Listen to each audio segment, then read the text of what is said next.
ముందుగా stress goes here. సక్సెస్కి శుభాకాంక్షలు. Thank you so much. మీకు ఎడిటింగ్ చేయాలని ఎందుకు అనిపించింది, ఎప్పుడు అనిపించింది? అది అంటే ఎందుకు అంటే ఏం చెప్తామంటే, మామూలుగా అయితే ఒకప్పుడు ఒక 3-4 years బ్యాక్ అయితే మా అమ్మగారు వాళ్ళ సైడ్ వాళ్ళు గెట్ టుగెదర్స్ ఎక్కువ అవుతాయి అన్నమాట. సో ఆ గెట్ టుగెదర్స్ సందర్భంగా ఏదో ఒక గిఫ్ట్ ఇవ్వాలి, అది యూనిక్గా ఉండాలి అని నేను అనుకునేవాడిని ఎప్పుడు. కానీ అలాంటప్పుడు ఏం ఇస్తామన్నది నాకు తెలియదు. సో సడన్గా ఓ రోజు సరే ఒక వీడియో లాంటిది ఏమైనా చేస్తే బాగుంటుంది కదా, వీళ్ళ మీద ఒక సినిమా లాగా చేస్తే బాగుంటుంది అని ఒక ఆలోచన వచ్చింది. అది చేసినప్పుడు అంటే అది అలా ఆలోచన వస్తే సరిపోతుంది కదా. సో అది ఎలా చేయాలి అన్నది ఏం తెలియదు మనకి. అయినా కూడా ఏదో ట్రై చేశాను, సిస్టమ్ ఓపెన్ చేసి కంప్యూటర్లో వెళ్ళి ఏదో సాఫ్ట్వేర్ డౌన్లోడ్ చేశాను, ఏదో వీడియో చేశాను. వీడియో చేసి ఒక రాత్రంతా కష్టపడ్డాను. ఒక రాత్రంతా కష్టపడి తెల్లవారుజామున 5 ఇచ్చేసాను. సో అది చాలా హిట్ అయిపోయింది. అంటే ఎవరి పేరుకు తగ్గట్టు వాళ్ళ పాట పెట్టాను అనమాట. సో అలాగా అది పెట్టడం వల్ల హిట్ అయిపోయింది బాగా. హిట్ అయిపోయిన తర్వాత ఇంకా ఇది బాగుంది కదా, ఎవరికైనా మనం గిఫ్ట్ చేసేది మెమరబుల్గా ఉండాలి అని అనిపించి సో దాన్ని అలా స్టార్ట్ అయింది. యాక్చువల్గా నేను ఎప్పుడు అనుకోలేదు ఎడిటర్ అవుతానని. జనరల్గా మీరు చేసే సినిమాలకి మీరే డైరెక్టరు, మీరే ఎడిటింగ్ అది అంటుంటారు. ఎలా అది బ్యాలెన్స్ చేసుకుంటున్నారు? దానికి అంటే నేను డైరెక్టర్ అది ఏం లేదండి. యాక్చువల్గా చెప్పాలంటే వీడియోస్ చేయడం 2 రకాలు. ఒకటి ఫొటోస్ అన్నీ పెట్టి ఫొటోస్కి మ్యూజిక్ బ్యాక్గ్రౌండ్ స్కోర్ యాడ్ చేసి ఎడిటింగ్ చేయడం అన్నది ఒక పద్ధతి. సెకండ్ ఏంటంటే ఈ వీడియోకి అంటే వీడియోస్ అన్నీ మర్జ్ చేసి వాటికి తగ్గట్టుగా డైలాగ్స్ అవి డబ్ చేసి పెట్టడం, అది చేసి ఒక షార్ట్ ఫిల్మ్లా చేయడం అన్నది 2వ పద్ధతి. సో అంటే దేన్ని బట్టి దానికి అంటే అంత స్ట్రెస్ తీసుకోను. బేసిక్గా నా కాన్సెప్ట్స్ అన్ని చాలా చిన్నగా ఉంటాయి. ఇందులో ట్రైనింగ్ అయ్యారా? లేదు, ట్రైనింగ్ అవి ఏం లేవు. కానీ చెప్పాను కదా, మామూలుగా ఒకరోజు సిస్టమ్లో డౌన్లోడ్ చేసేసాను. బట్ ఏంటంటే ఇది పర్టికులర్గా ఏంటంటే ఒక బర్త్డే వీడియోస్ అలాగా మోస్ట్లీ అలాంటివే చేశాను నేను. మ్యాక్సిమం నేను చేసినవి ఫొటోస్ ఫస్ట్ టైప్ 1 వీడియోసే చేశాను. ఫస్ట్ అంటే ఫొటోస్కి బ్యాక్గ్రౌండ్ స్కోర్ యాడ్ చేసి చేయడం అనమాట. సో అలాంటివి బర్త్డేస్కి వాటికి అవి చేశాను. మీరు చేసే వీడియోస్కి ఇప్పుడు చేసే వీడియోస్కి చాలా డిఫరెన్స్ కనిపిస్తుంది. డిఫరెన్స్ వచ్చింది. దీన్ని గురించి మీ అభిప్రాయం? అభిప్రాయం అంటే మొదట్లో అది అంటే అది ఎప్పుడు లెర్నింగ్ ప్రాసెస్ అండి. క్రియేటివ్ ఫీల్డ్లో ఉన్నది ఎంతసేపు మనం నేర్చుకుంటూ మనం కొత్తదనం ఎలా చేయాలి, ఎలా ప్రజెంట్ చేయాలి, ఒక ఫిలింని ఎలా ప్రజెంట్ చేయాలి అన్నది ఉండాలి. అంటే నా వరకు నేను చెప్తున్నాను, నా ఉద్దేశం అది. ఆ మాటకు వస్తే ఒక ఫిలింని మనం ఎన్ని రకాలుగా ఎంత బాగా ప్రజెంట్ చేయొచ్చు అన్నది నేను ఎప్పుడు స్టార్టింగ్ నుంచి ఆలోచించుకుంటూ వచ్చింది. ఫర్ ఎగ్జాంపుల్ ఏంటంటే ఇప్పుడు మనం చూసాం ఆది దంపతులని. సో ఆది దంపతులు వీడియోలో మీరు చూస్తే వాటర్ మార్క్ కనిపిస్తుంది. ఆ వాటర్ మార్క్ తీయాలి అంటే ఆ వాటర్ మార్క్ అంటే కొంచెం డిస్టర్బెన్స్ లా ఉంటుంది. అది ఏంటంటే వాటర్ డిస్టర్బెన్స్ లా ఉంటుంది. సో ఆ డిస్టర్బెన్స్ అది అంటే అవన్నీ అది ఎలా తీయాలి, వాటర్ మార్క్ ఎలా రిమూవ్ చేయాలి. సో దాన్ని అంటే అప్పుడు అందంగా వస్తుంది సినిమా, ఇంకా అందంగా కనిపిస్తుంది కదా. ఏదో ఒక డిస్టర్బెన్స్ లా ఒక స్టిక్కర్ ఏదో అంటిస్తారు, అద్దం మీద స్టిక్కర్ అంటిస్తే ఎంత డిస్టర్బింగ్ గా ఉంటుంది. సో అలా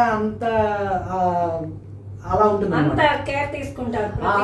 అంటే అదే everything is a learning process అది. సో అందుకని అది క్రియేటివ్ ఫీల్డ్లో ఉండాలి. సో అందుకని మేబీ మీకు అంత డిఫరెన్స్ కనిపిస్తుంది. అండ్ డిఫరెన్స్ ఉంది కూడా, నాకు కూడా తెలుస్తుంది అది. మీరు చేసే వీడియోల్లోని డైరెక్ట్ రోల్ ఇవ్వకపోతే వాళ్ళు ఏమన్నా ఫీల్ అయ్యి లేదా బెదిరింపు కాల్స్ ఏమన్నా వచ్చాయా మీకు?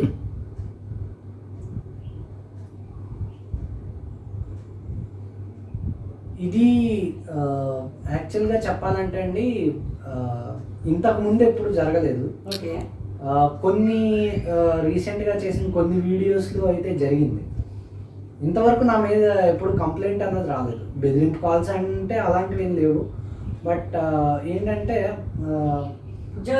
అంటే ఎవరికైనా ఇప్పుడు చూడండి, రోల్ అది నేను ఎడిటింగ్ కూడా చేస్తున్నాను కాబట్టి ఆ ఆస్పెక్ట్లో చెప్తున్నాను. సో ఆ మూవీ లెంత్ సరిపోదు కాబట్టి సో అది అడ్జస్ట్ చేయలేము.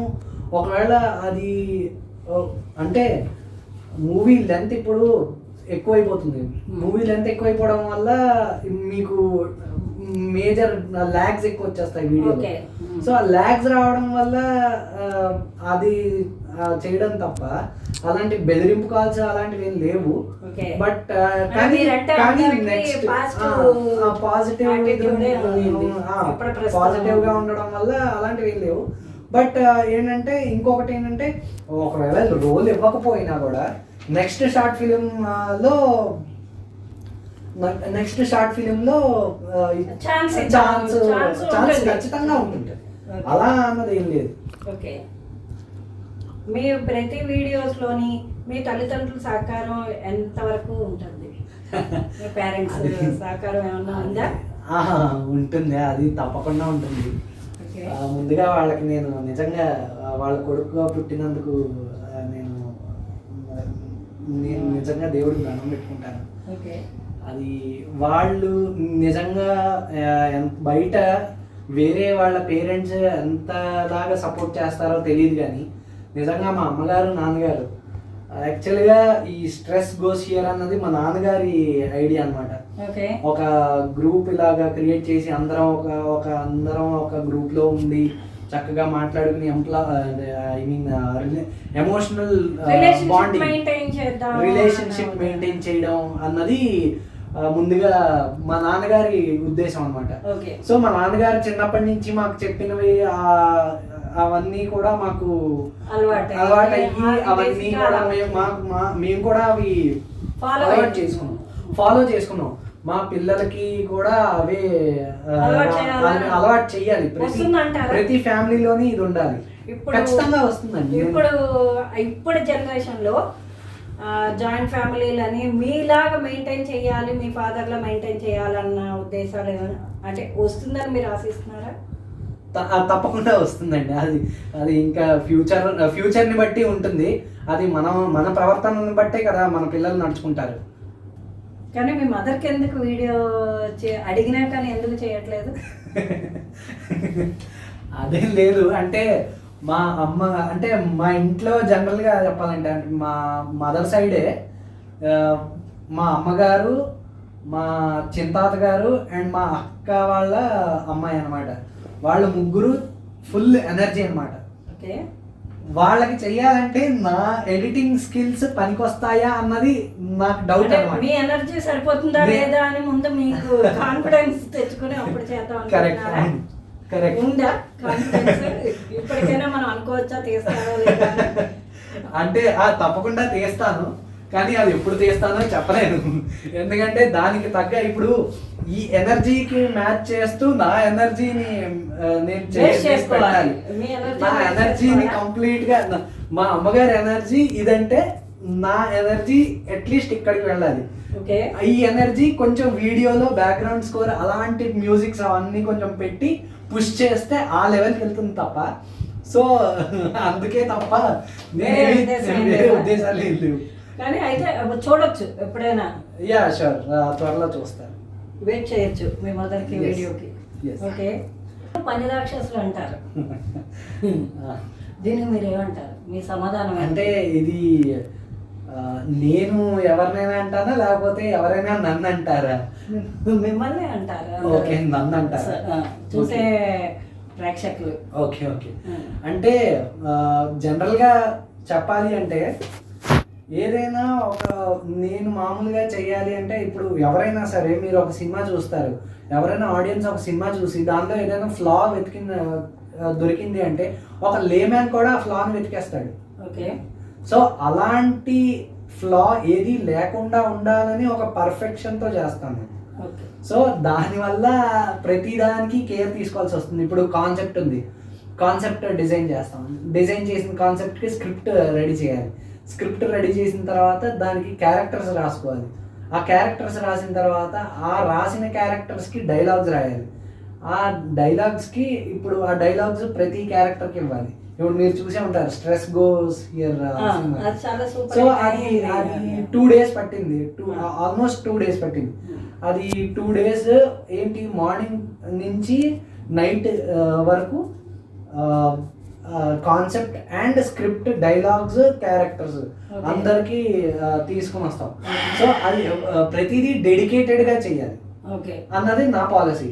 సో ఆ డెడికేషన్ అంటే ప్రతిదీ పర్ఫెక్ట్గా ఉండాలన్న దానివల్ల మేబీ ఆ డెడికేషన్ రావడం వల్ల ఆ పేరు వచ్చి ఉంటుంది. Okay, very good. ఈ షోకి మీరు ఇచ్చే మెసేజ్ ఏంటి, షేర్ చేసుకుంటారా? ఎస్, ఎప్పుడు అంటే ప్రేక్షక దేవుళ్ళకి ఒక మంచి మాట ఒకటి నేను షేర్ చేసుకోవాలనుకుంటున్నాను. ఓకే. ఏంటంటే జనరల్గా ఏదో ఒక దుఃఖం అది మనసులో ఉండిపోతే ఫేస్లో తెలిసిపోతుంది. అంటే ఇంగ్లీష్లో చెప్తారు face is the index of mind అని. సో అలాంటప్పుడు నేను ఒకటే అనుకుంటాను, మనసులో ప్రశాంతంగా ఉండండి, నవ్వండి, నవ్వించండి, పాజిటివ్గా ఉండండి. పాజిటివ్గా ఉంటే, ఎప్పుడు పాజిటివ్గా ఉండి ఎప్పుడు నవ్వుతూ ఉంటే, ప్రజల్ని అంటే అందరిని మీ చుట్టూ ఉన్న వాళ్ళని నవ్విస్తూ ఉంటే నిజంగా ఎవరు అంత అంటే స్ట్రెస్ఫుల్గా ఫీల్ అవ్వరు అన్నది నా ఉద్దేశం. అండ్ ఎమోషనల్ బాండింగ్ అన్నది అందరికీ ఉండాలి, అది నేను ఇచ్చే మెసేజ్. ఓకే, అంతే. Thank you very much.